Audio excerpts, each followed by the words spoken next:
Midi. Merci de nous choisir. Il est midi et c'est l'heure du grand journal. Voici le sommaire. La maison des citoyens de la CEDEAO sur le sort des réfugiés gambiens au Sénégal. À Ziguinchor, la MCC qui crée une crise humanitaire appelle à une synergie d'action pour aider ces familles qui ont élu domicile dans les communes du Sud. Et pendant, l'on s'inquiète pour demain. Des transporteurs gambiens rencontrés à Kaolack pensent qu'il n'y aura pas d'hostilité ce 19 janvier. Il n'existe plus d'appareil de radiothérapie en marche au Sénégal. Le seul qui existe à l'hôpital Aristide Le Dantec est en panne et c'est la détresse chez les malades du cancer. Des femmes qui accouchent encore à domicile. Cela se passe dans la banlieue de Dakar et la situation est jugée préoccupante. Le dossier économique de ce midi porte sur les transports aériens avec la nouvelle compagnie aérienne Air Sénégal SA qui est née dans un contexte de concurrence féroce. Sornana Tambay, bonjour. Bonjour Antoine Diouf. Les titres de l'actualité internationale. Au Mali, l'accord de paix est sérieusement menacé. Un attentat suicide a fait au moins 40 morts dans la région de Gao. Le kamikaze a chargé d'explosifs un véhicule qui a fini sa course dans un camp militaire. Au Bénin, Amnesty International alerte, des détenus vivent dans des conditions inhumaines. Il s'agit surtout de personnes condamnées à la peine capitale. Presque pas de nourriture, encore moins de soins de santé. Allons découvrir le menu du journal de la Cannes avec Barthélémy. Bonjour Barthélémy. Bonjour Antoine, bonjour à tous. Nous parlerons de l'équipe nationale du Sénégal qui se prépare pour la deuxième journée. Confiance et sérénité dans la tanière. Le Sénégal affronte le Zimbabwe demain.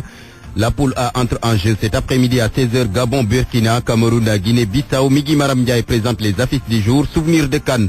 Nous serons avec Sidat Sarr. Abdoulaye Diaw analyse la première journée de cette Coupe d'Afrique des Nations qui a pris fin hier. La chronique du jour porte les empreintes de Mbaye Sidi Mbaye. Et puis la presse du jour au menu de cette édition. Bienvenue à toutes et à tous.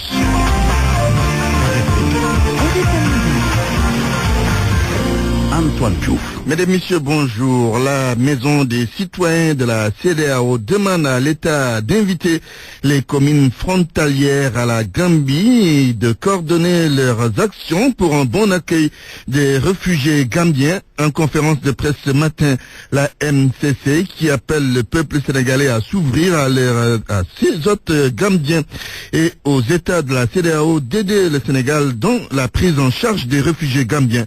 Correspondance à Ziguinchor, Laminba. À quelques heures de l'expiration du mandat de Yaya Jammeh et face à l'option d'une intervention militaire qui se précise de plus en plus, la maison des citoyens de la CEDEAO craint une crise humanitaire dans le sud du pays. C'est pourquoi elle a fait face à la presse ce matin pour demander aux populations de se préparer à accueillir le maximum de réfugiés. À l'État, elle a exhorté un appui conséquent aux communes pour leur permettre de faire face à la situation. Alexandre Gomis est le coordonnateur de la maison de la CEDEAO. Nous sommes à pratiquement moins de 24 heures de la prestation de serment du nouveau président élu. Nous avons constaté que des milliers de Gambiens ont quitté chez eux pour venir se réfugier au Sénégal et en Guinée-Bissau. Ceci étant, je lance un appel aux populations de ces deux États à réserver un accueil fraternel à leurs frères gambiens. Il appartient aussi bien à la commune qu'à l'État sénégalais plutôt de prendre les mesures idoines pour vraiment accompagner cette population. Au président sortant Yaya Jammeh, les citoyens de la CEDEAO lui demandent pour une dernière fois d'éviter à son pays un bain de sang. Il doit éviter à mettre son pays dans une situation inconfortable et vraiment je lui demanderai de répondre à l'appel de la CEDEAO. Par ailleurs, la maison des citoyens de la CEDEAO a renouvelé tout son soutien à l'organisation sous-régionale pour, dit-elle, les actions qu'elle entreprend dans la recherche d'une solution à une sortie de crise en Gambie. Alexandre Gomis. Je soutiens toute initiative de la CEDEAO dans la recherche d'une solution dans le respect des principes démocratiques. La structure qui se veut un cadre d'échange et de vulgarisation des œuvres de bon voisinage dans l'espace Sénégal-Gambie-Guinée-Bissau invite les autres États membres de la CEDEAO à venir s'impliquer aux côtés du Sénégal et de la Guinée-Bissau dans la gestion de flux de réfugiés gambiens. Lamine Ba, Ziguinchor, Radio Futur Média. La maison des citoyens donc de la CEDEAO qui demande à l'État d'inviter les communes frontalières de la Gambie à coordonner leurs actions pour un bon accueil des réfugiés gambiens. Le 19 janvier, c'est demain. Cette date attire les attentions avec sans doute beaucoup d'inquiétudes. Cependant, les transporteurs gambiens que notre correspondant à Kaolack a rencontrés ne se font pas de soucis. Ils espèrent que la paix va régner dans leur pays parce qu'il n'y aura pas de guerre demain. Ibrahima Diamé.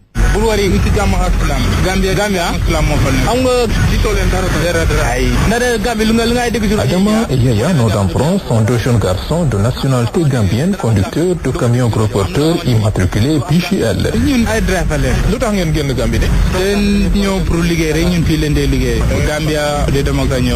Ils font la navette Banjul-Dakar. On a juste profité de leur petite escale à Kaolack pour recueillir un peu leur point de vue quant à la situation en Gambie, notamment sur la date fatidique du 19 janvier. Mais aucune inquiétude ne traverse leur visage. Pour Yaya d'ailleurs, il n'y a pas de quoi s'alarmer. Il y aura que la paix en Gambie, je n'ai aucune crainte.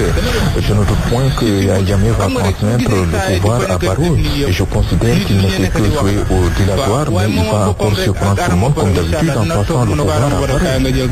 C'est cette même sérénité et ce même optimisme qui anime Adama, qui de son point de vue considère que Yaya Jammeh est en train de jouer ses dernières cartes et ne fait que manigancer pour chercher une porte de sortie. Vous savez, Yaya Jammeh est quelqu'un de très atypique, on ne le maîtrise jamais, mais nous savons tous que c'est fini pour lui. Et je dis qu'il n'y aura que la paix et la sérénité en Gambie, qu'on soit le 18 ou le 19. Pendant que ces deux jeunes garçons gardent la sérénité, ce sont des milliers de personnes qui fuient la Gambie pour trouver refuge au Sénégal. À Karang déjà, commune frontalière à la Gambie, plus de 2380 déplacés ont été enregistrés par la Croix-Rouge selon le maire de la ville. Ibrahima Diamé, Kaolack, Radio Futur Média. Des ouvriers commerçants ressortissants de Bambey qui vivent en Gambie ont été contraints de quitter ce pays à cause de la crise post-électorale qu'ils traversent. Ils ont laissé derrière eux leurs activités qui leur permettaient de gagner leur vie. C'est pour des raisons de sécurité. Diourbel Babacar Diouf. À quelques heures de la fin de l'ultimatum, les Sénégalais vivant en Gambie se décident de sortir du pays de Yaya Jammeh en attendant d'y voir plus clair. À Bambey, ils sont nombreux à regagner le royaume d'enfance au désespoir de leur vie. Badou Gakou. Il a jànge métier nag mais fële laay tedde daal gàllankoor moom sama côté liggéey daf ma ci gàllankoor lu bare bare. J'ai appris mon métier au Sénégal, mais je travaille en Gambie. Je suis menuisier métallique. Vous savez, cette crise nous a fait perdre beaucoup de choses. Je suis rentré au pays et chaque matin je me rends chez des amis ouvriers pour discuter. Nous avons des amis qui parfois nous envoient de l'argent. Ça me permet de vivre. jox la numéro na nga demal may la nangam te loolu teraanga juñ seq ak ñoom moo ko waral jàmm juñ am ak ñoom moo ko waral. Cette jeune fille du nom d'Aïssatou Tamba regrette déjà le commerce qu'elle tenait à Banjul. Son seul souci aujourd'hui c'est de trouver un emploi dans sa ville d'accueil. mbir Yaya Jammeh ji parce que woon nee du jóg kenn xamul fu muy mujje waaw moo tax ñun dem ñu ne xaaral ñu uti fay dem Gambie ak dañu nekk xaalis ñu Gambie. Yaya Jammeh ne veut pas quitter et ça risque de chauffer. C'est pourquoi nous avons quitté. Nous sommes nés à Gambie. Nous avons nos parents là-bas. Moi, j'avais un petit commerce. Je tenais un restaurant. Je servais le petit déjeuner aux militaires. Du boulot, j'en cherche, mais je n'en trouve pas encore. waaw maa ngi jéem xam nga moom mi ne fële mi ne ma ko fi noonu waaye maa ngi jéem toujours. Ils sont revenus qui pour trouver leur famille, qui pour trouver refuge auprès de voisins en Gambie. Tous craignent pour la sécurité des biens laissés derrière. Bambey, RFM, Babacar Diouf. 12h09, vous suivez le grand journal sur RFM. Pour moi, RFM, c'est la radio la plus proche de la population. RFM, toujours plus proche de vous. Le seul appareil de radiothérapie qui existe au Sénégal et qui se trouve à l'hôpital Aristide Le Dantec est tombé en panne. Aujourd'hui, les malades du cancer ne peuvent plus faire leur séance de radiothérapie parce que l'hôpital n'a pas les moyens d'acheter un autre appareil. C'est le désarroi à Wambaï. L'appareil de radiothérapie de l'hôpital Le Dantec est encore en panne et cette fois-ci, la réparation est impossible. La machine au cobalt est bien morte. Cette situation est plus alarmante pour les malades qui ne savent plus où aller à moins de traverser les frontières. Le pays le plus proche qui a un appareil de radiothérapie, c'est la Mauritanie. Selon un accompagnant de malades qui a déjà fait l'expérience, il faut débourser 1 400 000 francs CFA pour une quarantaine de séances, sans compter les bilans médicaux, le séjour, en tout 4 et 5 millions de francs CFA. qui peut se le payer? À l'hôpital Dantec, à l'Institut du cancer, l'appareil au cobalt prenait en charge entre 20 et 30 patients par jour, et cela avec des risques énormes puisque la machine elle-même est dépassée et dangereuse pour les malades et le personnel. Déjà au mois de novembre dernier, environ 700 malades étaient en attente de radiothérapie. L'acquisition d'un accélérateur linéaire de particules, un appareil de radiothérapie de dernière génération, dépasse les capacités financières de l'hôpital Dantec. Il faut environ 2 milliards de francs CFA. Et depuis quelque temps, les autorités parlent de 2 nouvelles machines à l'hôpital d'Al Djam de Golfe. Mais beaucoup se demandent si les commandes ont été faites. Déjà, pour être livrées, il faut attendre au moins une année. Aujourd'hui, les malades du cancer sont dans le désarroi et c'est le président de la République qui est interpellé parce que l'heure est grave. La disponibilité d'un appareil est obligatoire, tout comme la radiothérapie l'est pour beaucoup de malades du cancer. Et si vous ne le savez pas, la radiothérapie est une méthode de traitement des cancers utilisant des radiations pour détruire les cellules cancéreuses. Incroyable mais vrai, dans la banlieue de Dakar, il y a des femmes qui accouchent encore à domicile, ce qui est dangereux pour elles et leurs bébés, suffisant pour que la maîtresse sage-femme de Hamon 5 préconise comme solution la multiplication des maternités dans la banlieue. Salif Sow. L'alerte vient de la maîtresse sage-femme du poste de santé Hamon 5. À Guédiawaye, les accouchements à domicile résistent malgré l'existence de maternité selon Ali Diop. Après ces temps-ci, vraiment les accouchements vont avoir 100 et quelques par mois. Et ça c'est peu par rapport à ce que nous devons avoir par mois. Les accouchements à domicile, elles ne viennent pas. Il y a des accouchements à domicile? Bien sûr, on lutte toujours contre ça. Il y en a toujours. Éradiquer le danger, c'est aussi et surtout construire une nouvelle maternité, pense la blouse blanche. Ça se voit. Vous savez que la population d'Ndiarème Limamoulaye est une grande population. Et nous souhaiterons qu'on nous donne aussi une autre maternité d'ici quelques temps. Le maire de la dite commune s'engage. Un projet de construction de structures sanitaires est en gestation, rassure Mamoudou Bédissé. Nous avons un poste de santé et une maternité sur ce site-là. On a validé un projet de construction d'un poste de santé sur le site du terrain du forage. Le projet d'avenir. À son tour, l'édile de Ndiarème Limamoulaye a interpellé le ministère de la Santé. Sa commune est orpheline d'ambulance. Salif Sow, Guédiawaye, Radio Futur Média. À l'université Cheikh Anta Diop de Dakar, les étudiants de la faculté des lettres et sciences humaines inscrits en master 2 réclament leur bourse. C'est pourquoi ils ont organisé ce matin un sitting, histoire de se faire entendre. Cher Tidiansar. Ils sont à bout de nerfs, les étudiants en master 2 de la faculté des lettres et sciences humaines. Très remontés, ces étudiants réclament leur arriéré de bourse depuis le mois d'octobre. Sané porte leur parole. Depuis le mois d'octobre 2016, les étudiants n'ont pas encore perçu leur bourse et en master 2 attend à la fin de l'année que ces étudiants-là puissent produire ce qu'on appelle mémoire et après le soutenir. Alors comment on peut écrire, faire des recherches sur un sujet qui parfois existe, impossible et qui existe, qu'on entre à l'intérieur du pays, voire même aller dans le sud, peut-être sortir du pays pour faire des recherches. Ces étudiants menacent de passer à la vitesse supérieure si toutefois les autorités ne réagissent pas. D'ici la semaine prochaine, je dirais plus tard le lundi, si on ne voit rien, on va aller à l'état supérieur. L'état supérieur, c'est de bloquer le système. Oui. Parce que bloquer le système, c'est pas quelque chose en tout cas de démon, mais extraordinaire à notre niveau. Il n'y aura pas d'inscription, il n'y aura pas cours, il n'y aura rien. Et voilà. Et même on peut même aller au-delà de ça. Et si jamais ils nous voient dans les rues, que ça ne soit pas une surprise parce qu'on est capable de la faire. Ces étudiants de 3e cycle rappellent par ailleurs que l'éducation est la base de tout développement. Selon eux, les autorités doivent respecter les étudiants et arrêter la discrimination.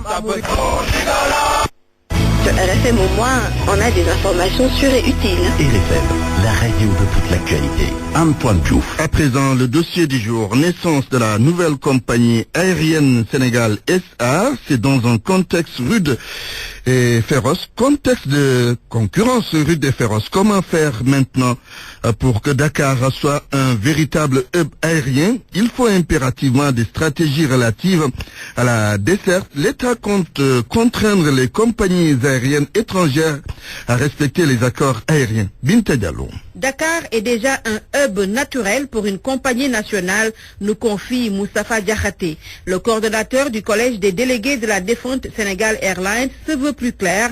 Il faut, pour pouvoir faire face à la concurrence aérienne déjà présente et bien coriace sur la plateforme sénégalaise, développer des stratégies et un marketing basé sur le rapport qualité-prix. Il faut de bonnes stratégies, il faut une bonne vision. Et il faut des mesures d'accompagnement, seulement ne pas créer une compagnie aérienne, mais il faut voir réellement ce qu'il y a lieu de faire, d'exploiter les droits de trafic, de faire des alliances, de faire des partenariats et vraiment d'essayer de faire d'être très agressif sur le marché pour pousser vraiment, contraindre justement les compagnies aériennes qui sont actuellement ici à Dakar, soit de réduire leur vol, soit réellement de les contraire à s'allier à vous pour faire des vols en commun. Le directeur des transports aériens, Mathiako Bessane, nous explique au bout du fil, sans vouloir se faire enregistrer, que l'État va, par rapport à ses stratégies, contraindre les compagnies étrangères à se plier aux accords aériens. Bahan Fall, expert en transport aérien, soutient que c'est la seule solution qui vaille, en plus des moyens qu'il faut mettre en place. Si vous desservez mon pays, je dois desservir le vôtre. Alors, on peut peut-être envisager, bon, autant que c'est généralement multilatéral, c'est bilatéral, mais d'abord, mais en fait, ça peut être multilatéral. À toute la cause, le Sénégal doit y retrouver son compte, compte tenu que Dakar est une destination très sollicitée, mais ça suppose aussi que notre compagnie ait les possibilités de répondre à toutes ces sollicitations. Est-ce que, bon, on aura assez d'avions, est-ce qu'on aura... une compagnie aérienne, ça s'improvise pas. Ça demande le temps de planifier un peu où on peut aller. Air Sénégal SA pourra-t-elle faire la différence au-delà de ses grandes sœurs Air Sénégal International et Sénégal Airlines et face aux compagnies comme la RAM, Turkish Airlines, Air Ivoire et les compagnies de la Centrafrique et les compagnies de l'Afrique centrale? Le directeur des transports aériens pense que oui, mais pour l'heure, le décollage de la nouvelle compagnie sénégalaise n'est pas immédiat. Elle est encore attendue. Campagne de commercialisation de l'arachide. Plus d'1 milliard de francs CFA déjà injectés à Louga pour plus de 1600 tonnes. C'est grâce aux efforts consentis par la Sonacos SA. Nous y reviendrons avec Abdoulaye Sambou lors de nos prochaines éditions. En politique, élection législative de 2017, une liste unique pour l'opposition. Le chargé de la communication du parti Rémi dit oui. C'est une logique pour une opposition unie, a dit Bokoum. Il est avec El Haj Daourediouf. Il faut d'abord préciser que cette volonté de grand rassemblement de l'opposition est une constance chez Réumi. Il ne faut pas oublier que le président Idrissa Seck, il y a quelques mois, avait envoyé des délégations, voire des leaders politiques, des leaders de partis politiques et de membres de la société civile. Et nous ne cessons d'œuvrer pour qu'il y ait un grand rassemblement, pour qu'il y ait une unité au niveau de l'opposition. Maintenant, une liste unique pour les législatives, c'est le prolongement, ça doit être le prolongement de Wattu Sénégal. Si les leaders des partis politiques et des membres de la société civile sont capables de se réunir autour de principes et de valeurs, ils doivent aussi être capables d'avoir un programme alternatif et d'imposer une majorité parlementaire, une nouvelle majorité parlementaire à l'Assemblée nationale. Donc nous pensons que il faudra davantage discuter sur cette question et faire en sorte qu'il y ait un programme alternatif et que véritablement une nouvelle majorité s'installe à l'Assemblée nationale. L'actualité internationale. Bonjour, bonjour Antoine. Gambie Djamé a le soutien du Parlement pour rester. Après l'instauration de l'état d'urgence, l'Assemblée nationale a décidé de prolonger le mandat de Djamé, mandat qui doit prendre fin aujourd'hui à minuit. Le Parlement lui donne encore 90 jours pour diriger le pays. Au Mali, un attentat suicide a fait au moins 40 morts. L'attaque a visé un camp de groupes armés à Gao. Le kamikaze a réussi à tuer au moins 40 ex-rebelles et membres de mouvements armés pro-gouvernementaux selon RFI. L'information fournie par une source militaire au sein de la mission de l'ONU a été confirmée par une source administrative à Gao. Depuis une semaine, des patrouilles mixtes constituées de groupes armés ont été mises sur pied pour reprendre le contrôle du nord. C'est une des dispositions prévues par l'accord d'Alger. Ces patrouilles ont pour objectif de sécuriser les populations, mais aussi de faciliter la réintégration des ex-combattants dans l'armée. Concernant toujours la situation au Mali, la France prévoit de proposer au Conseil de sécurité de l'ONU une résolution qui sanctionnerait ceux qui empêchent la mise en œuvre de l'accord. Le Conseil doit se réunir aujourd'hui pour discuter de la situation. Les sanctions proposées autoriseraient l'ONU à mettre sur une liste noire des personnes et des entités.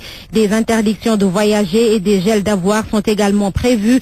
La priorité pour les Nations Unies, c'est d'encourager une mise en œuvre rapide de l'accord de paix d'Alger et donner tous les moyens nécessaires à la MINUSMA. Burkina Faso, procès des militaires après les réquisitions, les plaidoiries des avocats. Les faits ont été requalifiés en complot militaire, ce que réfutent ces avocats. Au début, les 28 militaires avaient été accusés d'association de malfaiteurs et détention illégale d'armes à feu.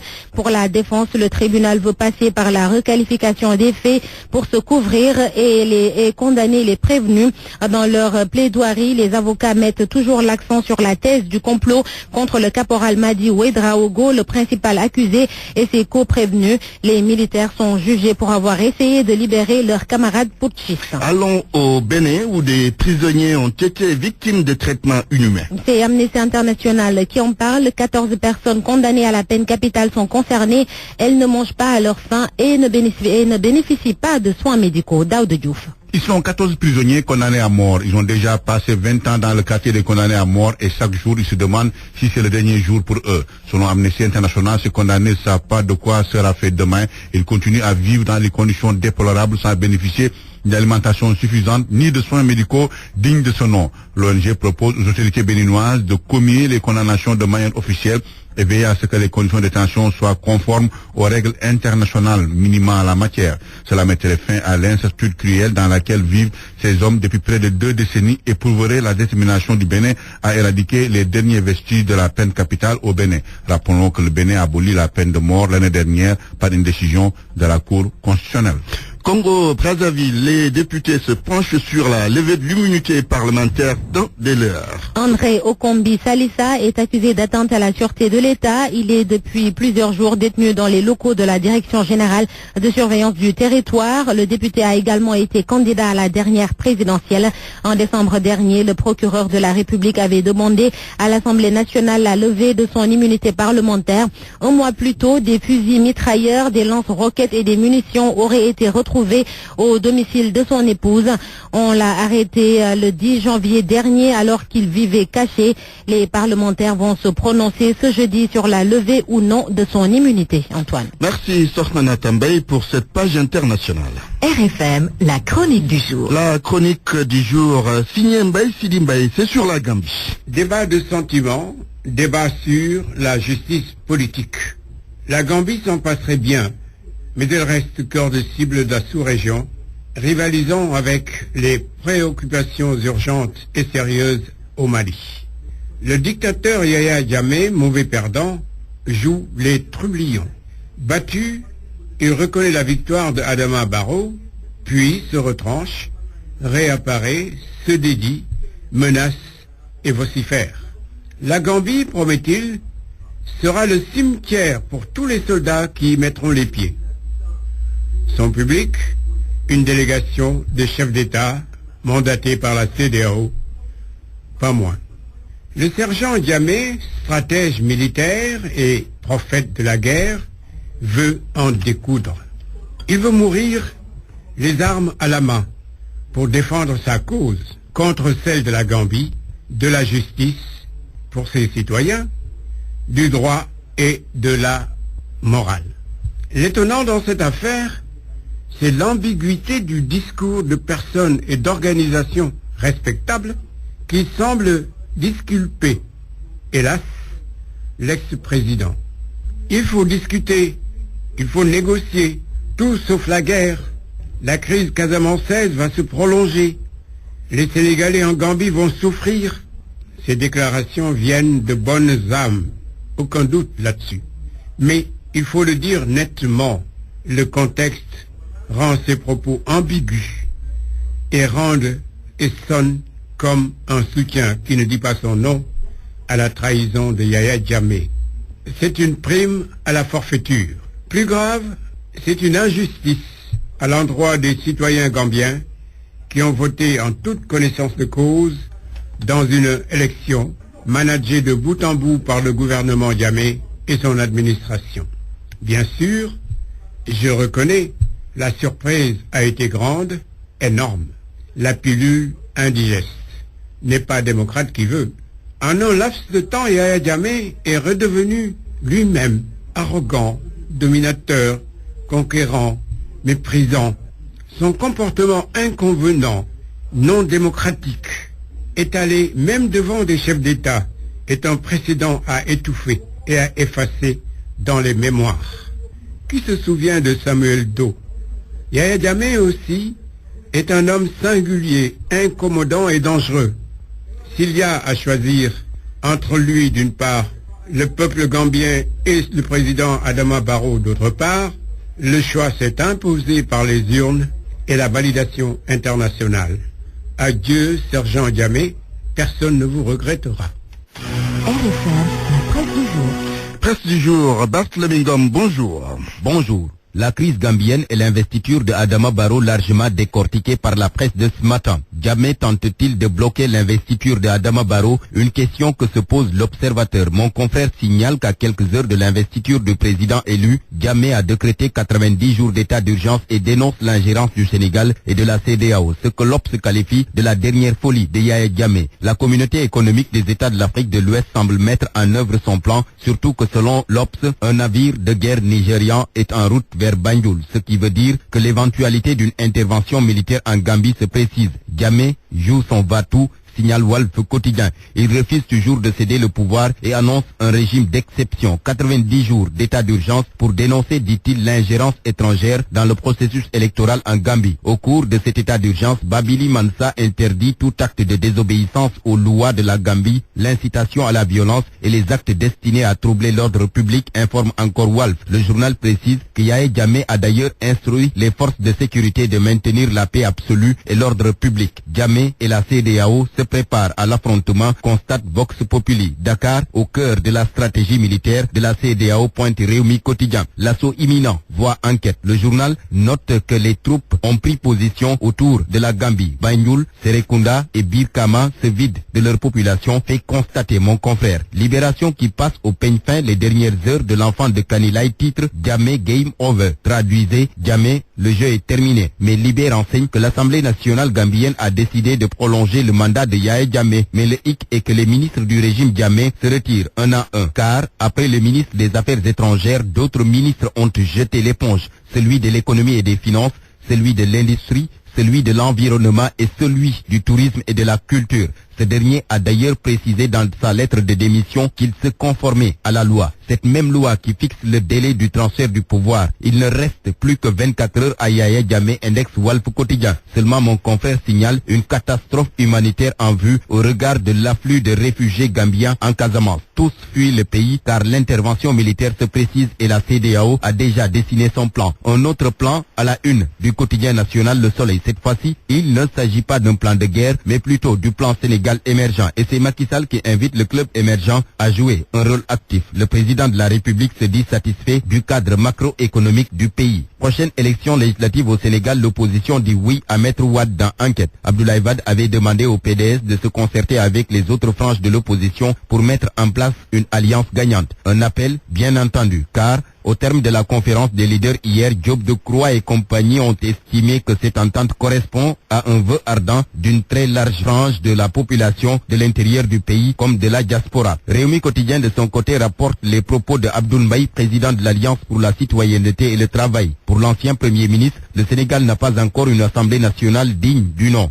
car au Parlement on assiste à des bagarres, des députés qui se donnent en spectacle ou qui passent tout leur temps à chanter les louanges du président de la République ou des ministres. On a des députés de Macky et non des députés du peuple, conclut Abdoul Mbaye, le cœur meurtri dans Réumi Quotidien. L'observateur fait observer ce matin une histoire de mœurs. Il s'agit, selon mon confrère, d'une rocambolesque affaire de chantage sexuel à Touba. 2 membres de Safinatoul Aman pris la main sous le pagne. En clair, selon l'Obs, Moustapha Niasse et Aliou Faye menaçaient de divulguer les photos nues de MD Diagne si cette dernière refusait d'entretenir des rapports sexuels avec eux. Les faits remontent au 31 décembre 2016 dans le quartier de Guédé à Touba. L'Obs indique que Moustapha Niasse et Aliou Faye ont été arrêtés puis placés sous mandat de dépôt et c'est demain qu'ils vont atteindre chef d'accusation d'association de malfaiteurs et tentative d'extorsion de fonds. Coupe d'Afrique des Nations, les matchs de fonds engagés ce mercredi. Vox Sport note qu'il s'agit de la deuxième journée des matchs de poule. Sénégal-Zimbabwe demain à 19h. Attention aux dangers Warriors. Alerte, mon confrère. RFM, la météo. La météo, des messes voiles de nuages vont couvrir partiellement la moitié nord du pays en début de journée. Puis vont s'évacuer donc progressivement à partir de cet après-midi, laissant un ciel ensoleillé, voire dégagé sur une bonne partie du territoire. La chaleur sera fortement ressentie à l'intérieur du pays, notamment sur le centre et le sud du territoire, où les maxis de la journée vont varier entre 37 et 38 degrés. En revanche, les localités proches du littoral vont bénéficier de l'apport en fraîcheur des alizés maritimes qui vont contribuer à adoucir les températures. À Dakar, il fera 25 degrés et 31 à Saint-Louis. Fin de cette édition, voici le rappel des titres. Antoine Diouf. La maison des citoyens de la CEDEAO sur le sort des réfugiés gambiens au Sénégal. À Ziguinchor, la MCC qui craint une crise humanitaire appelle à une synergie d'action pour aider ces familles qui ont élu domicile dans les communes du Sud. Et pendant que l'on s'inquiète pour demain, des transporteurs gambiens rencontrés à Kaolack pensent qu'il n'y aura pas d'hostilité. Ce 19 janvier, il n'existe plus d'appareil de radiothérapie en marche au Sénégal. Le seul qui existe à l'hôpital Aristide Le Dantec est en panne et c'est la détresse chez les malades du cancer, des femmes qui accouchent encore à domicile. Ça se passe dans la banlieue dakaroise et la situation est jugée préoccupante. Journal présenté par Antoine Diouf, à la technique Serine Salioudem. Réalisation El Hadj Ndiogoudjen. À 13h, Mamadou Mohamed Ndiaye pour la grande édition en Wolof. Tout de suite, c'est le journal de la Cannes. Bonjour Sodekia la Cannes. Bonjour Sodekia la Cannes. Bonjour Sodekia la Cannes. Bonjour Sodekia